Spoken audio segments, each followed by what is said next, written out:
least the gist of the CIA's cold mind control experiments. Oh, hi. Those are the most... It's been a year, hasn't it? But like I said, I was here in the year, and I did see you in the year.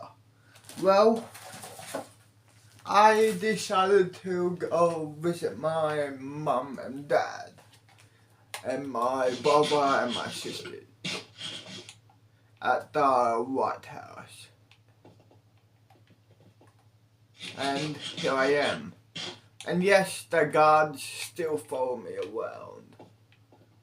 There they are. Look here. That's them, yo. That's one of them, anyway. Talking of character, look here. There you go. For some reason on this fucking map, it doesn't like this shit. The SCP mod. Okay, 3, 2, 1, action. And at first, my parents were skeptical about the SCP guards. Following me around, and but when time goes on, they realize just deal with it basically. They are still skeptical, but nothing you can do basically. Well, press play again. well-known experiments at least. Have no blood. But there were other series of kooky projects involving tinkering with the paranormal across several agencies and departments, even including the Pentagon. Think telepathy, remote viewing, telekinesis, etc. A lot of the ESP, extrasensory perception stuff, that often gets lumped together under Project Stargate and some media reporting. Though in reality, Stargate was just the biggest in a family of sister projects, each involving testing the efficacy of various types of psychic abilities. This isn't even conspiracy theory stuff yet. All of this is outlined in publicly available declassified documents. That being said, what's been publicly released isn't all that was looked into by the ever-diligent U.S. federal government at the time. I know this because my recently deceased father knew this, and he's the kind to write things down. You see, since his death a couple of weeks ago, my siblings and I have been going through his belongings to variously divvy up, sell, or give away. And boy, did I find some interesting documents and lengthy personal notes. My dad was actually in the Defense Intelligence Agency for most of my lifetime, at least as far as I ever knew. I'll get to that little qualification in a bit, don't you worry. And he was usually, and unsurprisingly, pretty tight-lipped about his work life, even with his family. Heck, he wasn't exactly a very open or expressive man to begin with. Maybe that's why he got so far in his field. Who knows? But far he did get. And judging by the documents that I had found hidden in a loose floorboard under his bookshelf, like he's a mysterious character in a frickin' spy movie, he got a lot further up than even his immediate family like myself ever realized. A lot of his later notes had to do with something that actually affects me personally. A phenomenon called street light interference. Pause it. Let's go fly down here. Go try the shrimp hill here. Why not? You're alright? Press play.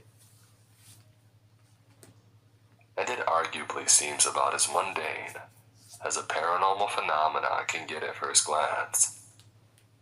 It literally just refers to the fact that some people, myself included, will sometimes at a rate above random chance have streetlights go out when approaching or passing underneath them. It's as if we're somehow causing it to happen. Now, it may sound a little dumb, but bear with me. For one thing, There have actually been studies and books and such about this stuff. There's even a nickname given to us. Sliders. Yeah, I hate it, I'm not gonna lie. But I didn't come up with it.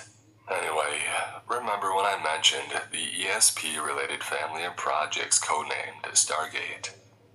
My dad was apparently a key part of project oversight. It's still insane to me to imagine my cantankerous yet cartoonishly dull butthole of a father. Rest in peace, Dad, I love you.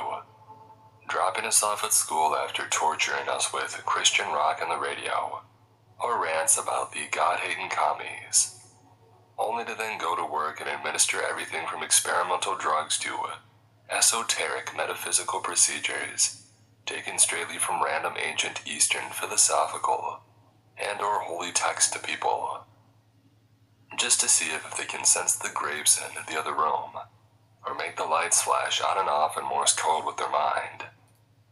But hey, according to his own notes, yeah, those examples come straight from there. And in regard to the latter, they apparently had some success. But then things get really weird. It's also where things start to really diverge from the public record. The declassified documents mostly come from when the broader program was assessed and subsequently shut down as a failure by the CIA after they took it over from the DoD in 1995. I'm not saying what was declassified to the public are all falsified documents and results. I'm saying they were selectively chosen in order to craft a particular narrative of across-the-board failure. Cheers to Rach in Townsville. Loves a beverage, hates landfill. And cheers to Marty, who knows how to make a bit of coin out of a party. Cheers to the changemakers. Fuck off. Update. You see, the psychic electric manipulation line of tests that I mentioned my dad being involved in is one of those still secret counterexamples. At least if Dad's likely smuggled documents are to be believed.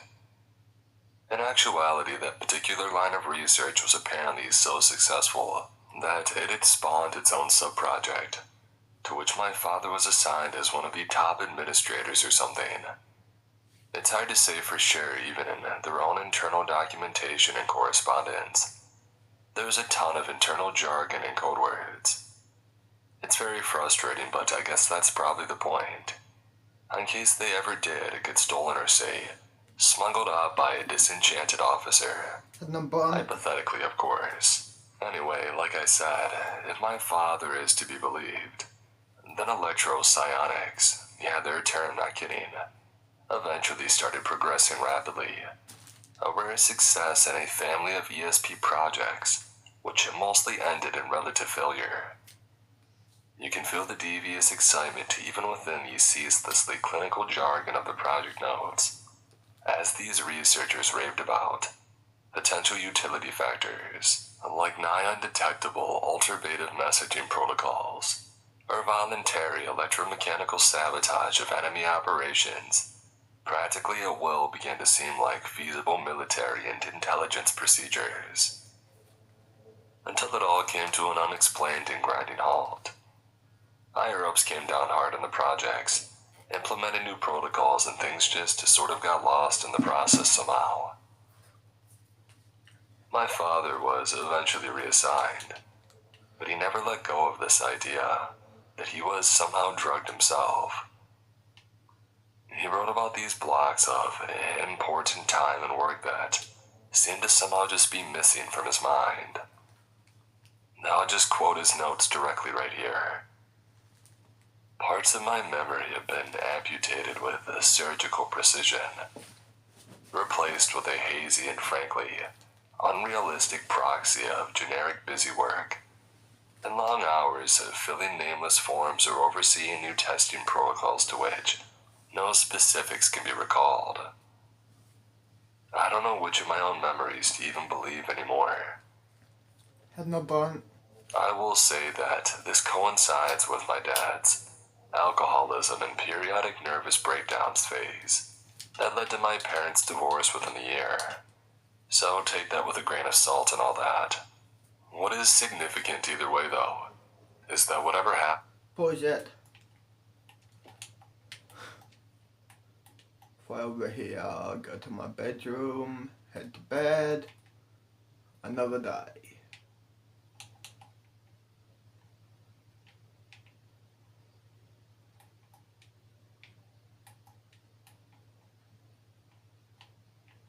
Go down here. Well, shit. There. Upstairs. Is this way?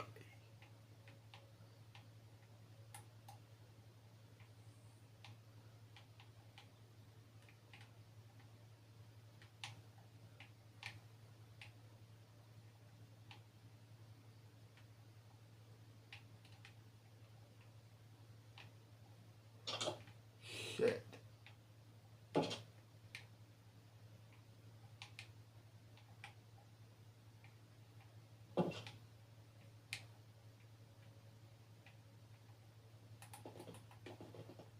Don't smash windows. This is not my dad's house. This is the president's house in the dimensional, dimensional America.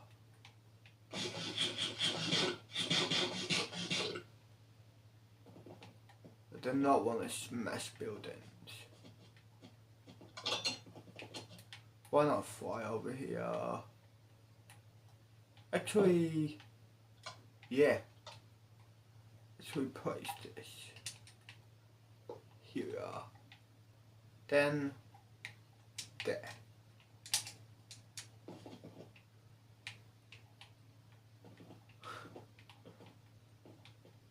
Now, where is the bedrooms?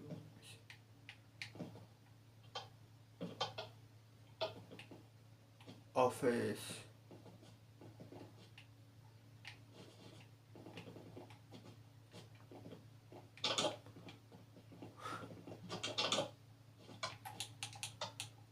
Oh shit. Talking of character, I'm gonna find it.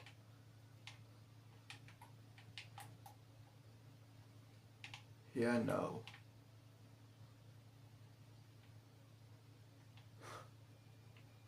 Yeah. No.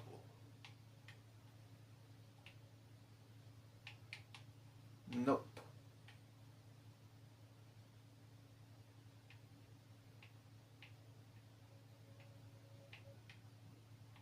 Well, shit. It's down here. The bedrooms. Was it here? No.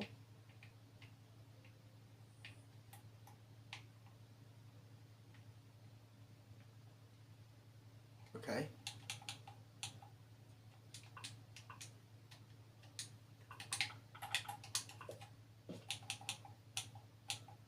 Go into creative.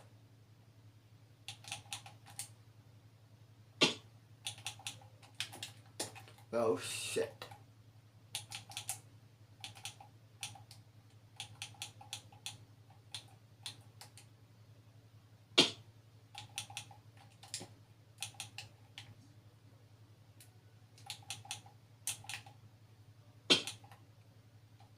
Three, two, one,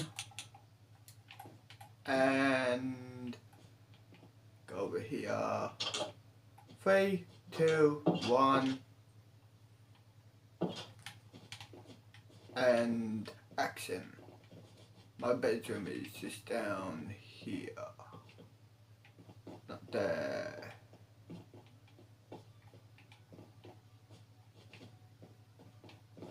Here.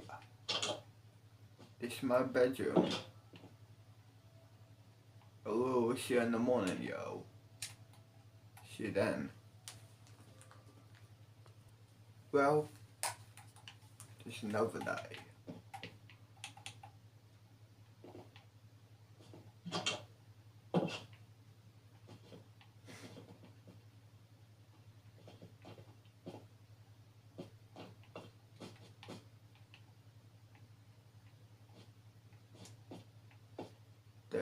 go.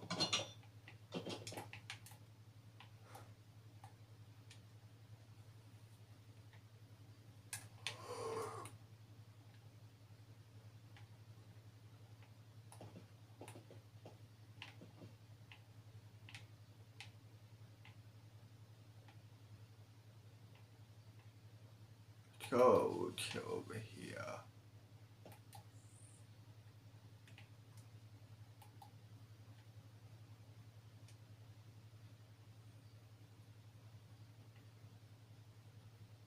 Over.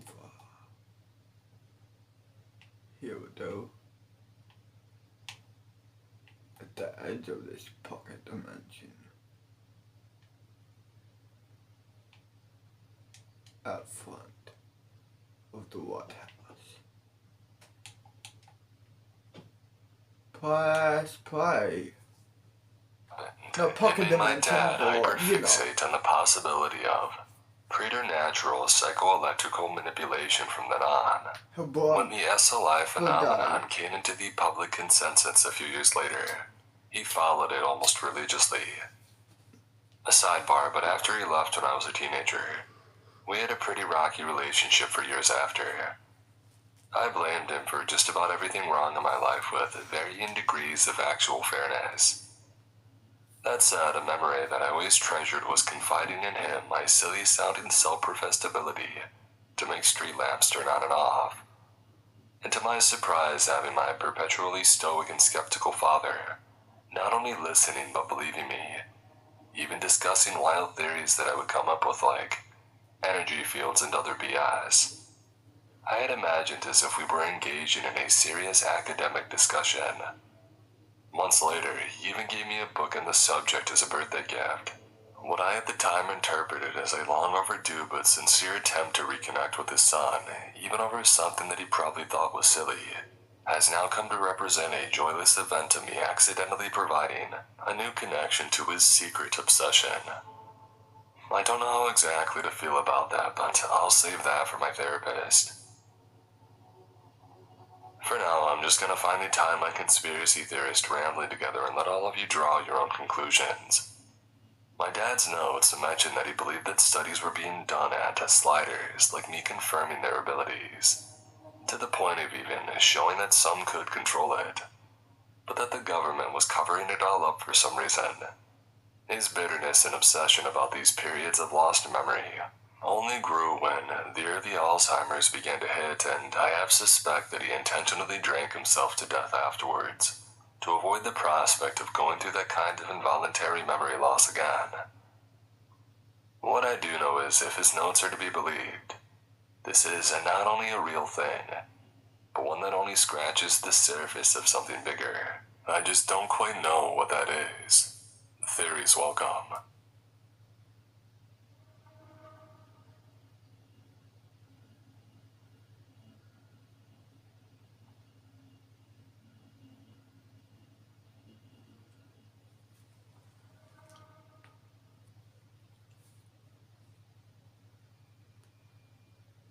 The God of Unknowable stands proudly in the great void, and hungers for those existing. The fifth coming is imminent, and those blind and weak are worshipped at the edges of his existence. But he dares not venture into the realm of the Lord of the non-existent, with whom he... God of unknown? Yeah, no. No, God of weak. All gods are weak. Even the Sky King is weak.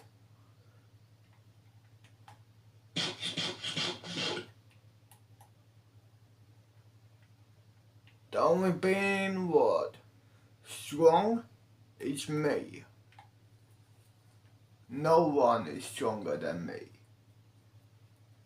I will prove myself and will prove to people nothing is stronger than me. When end of the world scenario happens on Earth, I will be there. I don't care if it's a crime or not. to help mortals or humans. I want to prove the whole world, even the dimensional world, that I am the powerful, rich, interdimensional being that ever lived. Push play. Shares of the same void. The Lord of Non-Existent rests in her black, silent corner. Her 7 horns that are not their call for negation. The God of Unknowable fears the likes of her, and seeks their destruction. The former has an unspeakable name, the latter with no name existing. The dark clouds gathered, bolts of lightning twisting down, and the ocean roared in response. Raindrops rushed down, scratching the deck and people on it, but the crowd didn't seek shelter, and the cruise ship sailed steadily forward. On the horizon, a dark island could be spotted afar. An island made of dark, bare rock with 7 tall mountains rose high above. A slumbering beast with its black bones exposed, protruding from its enormous body. Amidst the great thunders in the turbulent sea, the mountains were silent. And if they were to grow eerie eyes, they would look judgingly at those sailing towards them. A woman stood alone at the deck, facing the crowd, her blonde hair mismatched by the long coal-black robe. The scars on her face were long and ugly and told of her torment. She held up a book, one with a shiny green star in it, and then she laughed and tossed the book into the sea. It was swallowed by the waves in an instant. The crowd yelled, and the rain poured, streaming down her face like tears. "Sister," a man shouted, "this is madness." More voices joined the band, reciting the 5th glory, chanting the virtues of smoke and calling for the stars to come forth. Actually, instead of hating humans, why not do what the devil does? Like a deal with them, then they have to do it, you know what I mean, like Satan himself do. So why not? If they want my help, then they have to make a deal with me. Let's say if the O5 Council want my help to get rid of a threat, then they have to make a deal with me, like I get to do whatever the fuck I want to do.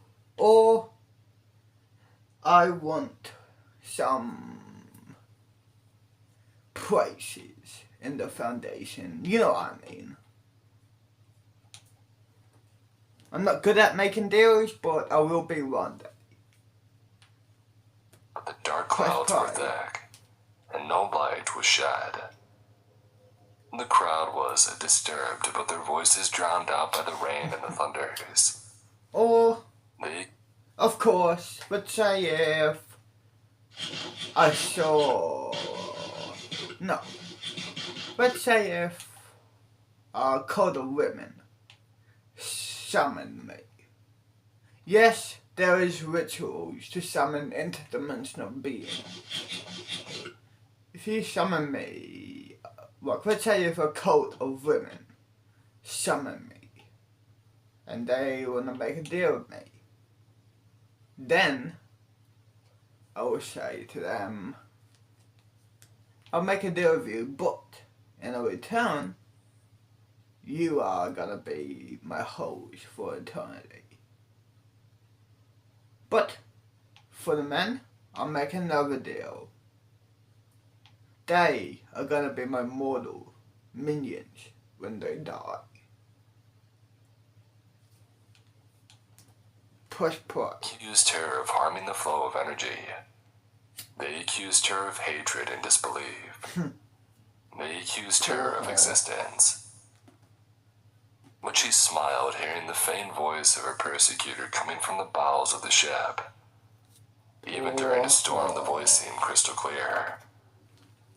May their names and memories be obliterated, for they have called upon the false lord. She could almost make out hands scratching on the cell door, desperate but futile. 5, she said, and the crowd quieted down, their attention pointing at her once again like sharp thorns of doubt and poison. 5 is indeed a number of grandness, but it is not the number of our Lord. The crowd was disturbed once again, but they were interrupted by a giant thunderbolt, striking inches away from the deck. The ship shook, the crowd panicked, but the woman didn't move. It is 2 numbers short from true greatness, as 7 excludes them all, she laughed. The colorless green is not the true color, for now we shall praise the horned black. Nonsense, one of them shouted in protest and began to cite the verses from their book of the past stars. The first one was St. Proctor, who pointed upwards and reached the stars. The second was the one that speaks not, but showed us the signal and taught us cosmos. The third was Brother Terrace, who breathed out the smoke, granting us these shapes of souls. The fourth was Sister Suzanne, who held the true color in her hand, one only eyes cannot see. And the fifth was the great Horace, who stood by the bottomless pit and introduced the face of God. As he cited the holy text, it was as if the rain was slowed down and the lightning had ceased. The sea roared, not of horrifying anger, but in a way that harbors strange alien things deep beneath. The island now seemed smaller, shrouded by mist, dark and distant. But the woman standing alone laughed again. Pause it.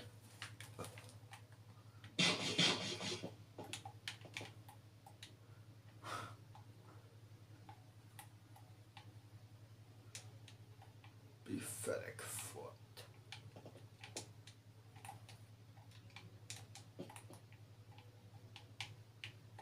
Press play. Crowd. But the sixth one has abandoned his name and holds the tomb that curses and denies. Its sharp teeth grind through masks and lies. And the seventh one has her name lost in Lord's realm and hands over the dark emblem that negates. With her laughter, the mist was suddenly clear, and the things beneath the great waters seemed to have been torn to pieces brutally. And the increasing rain beats in the cracks of lightning are almost like their dying screams. Heretic, a woman shouted. You will. Several were about to join her, but she had stopped mid-sentence and began to scream. The crowd was silent again, this time fearful. She ignored the struggling woman and proceeded on. I pay no mind to you, for you are but ignorant beasts. I know that 6 others are dancing with me, that the dead stars are dead, that the sea shall devour, that the smoke smells of black coal, that the color is darkness, cold, and silence. It is because the truth was not revealed, but I am now revealed to the... Start feeling good today with My Health for Life, a free healthy lifestyle program funded by the Queensland Government. The Lord that is not. The crowd shifted, but didn't dare to move away as they watched the one struggling on the ground become motionless and silent. You have brought me here, towards the hole at the bottom of the sea. For I will not adhere to your false god of 5. She smiled. But here also stands these 7 mountains of thorns, the new abode. As she said this, bolts of lightning struck one after another. The darkness momentarily faded as flashes of light moved towards the island. The island was still far on the horizon, but the jagged mountains seemed closer, and they had grown pitch-black horns. The people on the deck held each other tightly in fear. Their prayers to their god of Fifth escaped their minds. 6 others came forth from the crowd, 3 men and 3 women. One of them carried an obsidian amulet in the shape of a 7-pointed star. I have searched for the item of my lord, the symbol of destiny, from the forgotten corners of the library to the dead-silent center of the earth, she said as she was handed the item.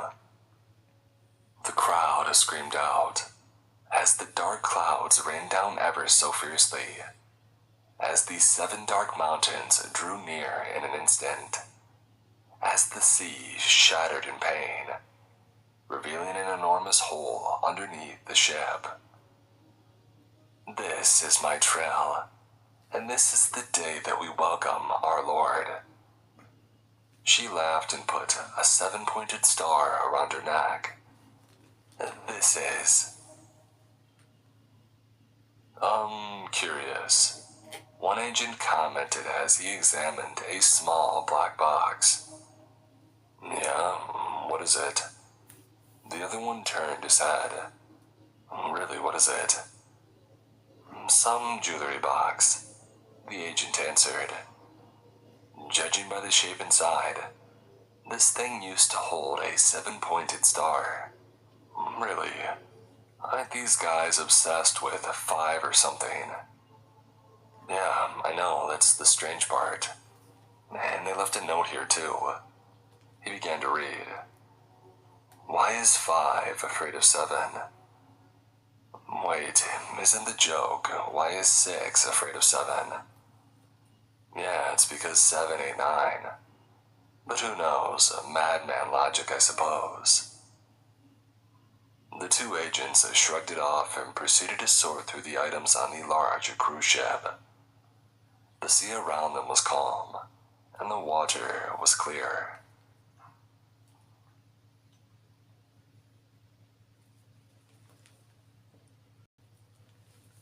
Had no blunt. There's a place in the forest by my town where the deer don't die. Time and time again, hunters talk about it. Disgusting Eyes skinwalker. full of darting, Not the half-lidded not suspicion. skinwalker. Fuck. Well, A stretch of what's the other roadside one south called? of town, There around was the Appalachians, skinwalkers but not quite in and- them, where the hunters don't go. What's the other one called? You'll hear stories about it if you listen long enough. Fuck me. Rambling tales of There deer is- that keep on living when shot through the heart, There's The head. skinwalkers splattered on the windshield of a car, and shrugging what's it the off other and darting one? back into the forest.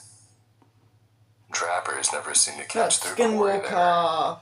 and the number of times that I've seen a car veer off the road in the last 20 years, faced with something that Shit. didn't seem to catch the What headlights is quite it right, called, yo? I can't count on one hand. I got it on top of my I never tongue. believed it though. Not A particularly skinwalker. rough I said it patch of so many forest, times. where Not the animals are skinwalker. healthier than the weak. Ah, Stick-legged things that walk along wherever humans have gone by. yeah. Thick Those black things. ice on the What are road, they called? reflecting starlight to go where it shouldn't. Not skinwalker. They'll blame it on the Indians, Well, you have but to these eat folks blame human them meat for all sorts of to things turn into one. and never actually go and look.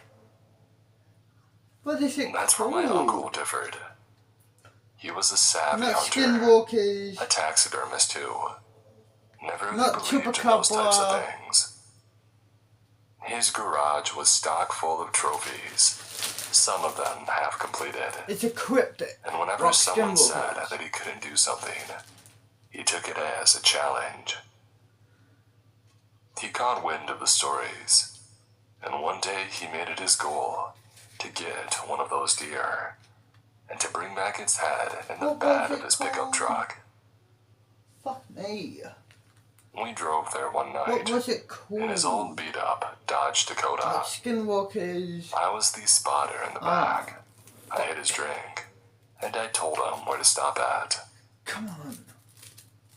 It felt strange. Stopping was by it a roadside, called? most people would just drive past. Out-of-staters usually took this route, with their eyes on the road in front of them. On the bun.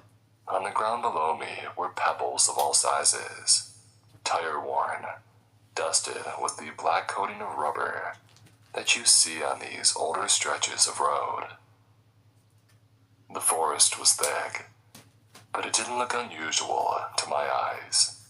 What was it called? There was a smell, though, barely noticeable through the doors of the car, They stink but it as still pervaded. hell. A stench is seemingly wafting out of the wall of trees to the I got it east under my tip of and my over tongue the and I asphalt. don't know what it's called. If my uncle had noticed it, They have deer head He didn't say and anything. a humanoid butt. something was dead nearby. That was my first thought. Too sour for that. A part of my brain told me. I started to speak up, but a grunt from my uncle told me to keep my mouth shut. He disappeared into the forest, and it was an agonizing 15 minutes before he came back out again, slightly agitated. I found something, he said. Tracks. Big uns, too. He ushered me to follow him, and I did. Over roots and sumac. I didn't know what to look for. I could carry a gun, but I sure as heck couldn't track. Soon, though, as clear as day, I saw them. My uncle's flashlight darted across the forest floor, illuminating depressions in the soft earth, cut deep enough to lay a finger in, pooled with water from the recent rain. They leaned long and skiddy, close together but far from front to hind, What were and they something had called? dragged along in the dirt to the Oh, side fucking of them, skinwalkers, leaving cunt. a wavy trail. What were they called, yo? The spoor was wrong in a way that I couldn't pinpoint. That skinwalker. My uncle identified it, though. The hooves weren't splayed. The deer was lighter on its feet than any this size ought to be. Not And Bigfoot. it moved quickly, too, given the density of Bigfoot the is a underbrush. big humanoid monkey. Starving, he said it was. Probably too sick to move properly. Shit. I didn't buy it. I gripped my rifle more tightly as we continued on. The tracks stayed prominent, ours sinking much deeper into the mud. The stench was hard to ignore now, although my uncle was indisposed to mention it. It had gained a tinge of sweetness, somehow like burning honey mixed with sewage. Water dripped. Our stakeout spot was unwieldy, in the lower branches of a stout white oak. My uncle's breath heaped hot on my neck as we watched. What was it called? A sick deer couldn't travel very far, he had reasoned, and the head and bragging rights would be worth more than any meat it lacked. Long minutes passed, the hidden moon failing to give any indication of time. I was about to try to persuade him to call it quits when something moved. My uncle, holding the rifle, didn't hesitate to shoot. A low, dark shot rang out, and whatever had been moving stopped. Quickly, Uncle dismounted the branch and started walking. Wherever it was distant, and the flashlight's beam didn't penetrate the low branches. The stench was overpowering now. It seemed to come from nowhere in particular, but the air was warm and still. Holding my breath, I continued after him. In moments, the flashlight hit something, and Uncle would stop. A dark figure, laying over in the ground cover as if injured, sat at the edges of the flashlight's beam. It somehow still shone in silhouette, as if the flashlight hadn't touched it.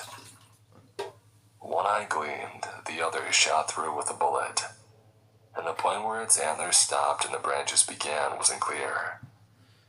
It breathed slowly, steadily,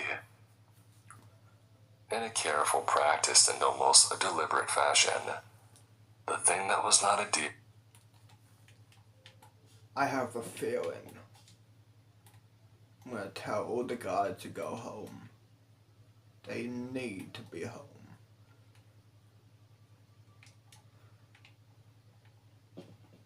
Okay, all viewers, you need to go home. Sorry, but we can't do that. We have to follow you around. Listen here. I have a feeling the earth with you,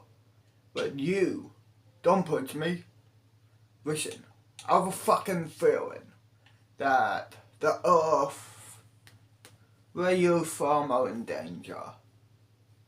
So you might want to go back and I'll be there in a minute.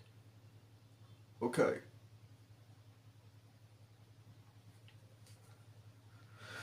Well, shit. I'm gonna defeat the fucking creature off camera. So, I'll see you after. I want to go to SCP Universe B. Well, that was easy. Be pathetic. That was way easier than I thought. A being like that can get destroyed by a being like me. That being is like fucking Toolman what I defeated. Like shit. That being is... I'll show you. I'll fly up. He stands from here to all the way here. That's how tall that being is. And look how tall I am.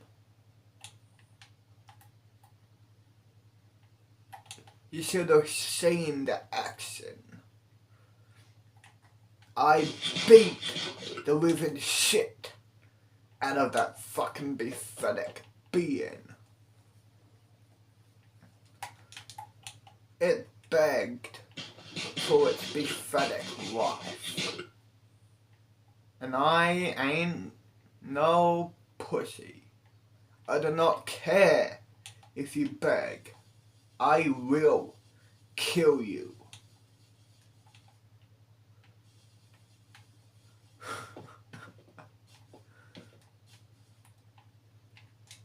Press play again. Got up, turned backward, and started walking